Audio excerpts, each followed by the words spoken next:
Did Jesus command the killing of children? If you believe that Jesus is God in the Old Testament, that he was involved, yes. But no, we see in the New Testament, Jesus blesses all children who come to him. Jesus takes upon himself the punishment of God upon man, and for the enemies of God, love of one's enemies is God's goal, as one is taught. But could it be that God acted in the Old Testament because of the hardness of heart of the people? Jesus said that in Mark 10:5. So God speaks to people so they understand.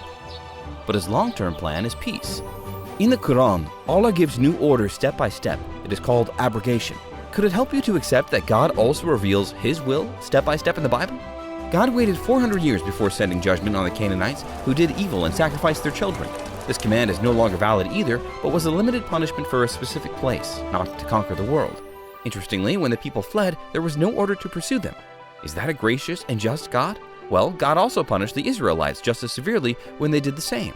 And in the case of Sodom and Gomorrah, God wanted to spare the whole city if only there had been 10 righteous people there. In the Quran also condones Israel's conquest of Canaan, and Allah also orders the drowning of the children in the flood, and an angel killing an unbelieving child because it would do bad things later.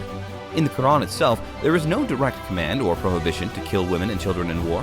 Did you know that these prohibitions only appeared in the Hadith?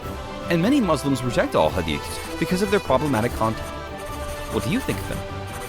In the Hadiths, Muhammad also confirms the Torah and the Old Testament laws, such as the stoning of adulterers. He even lays his hand on the Torah and says, "I believe in you."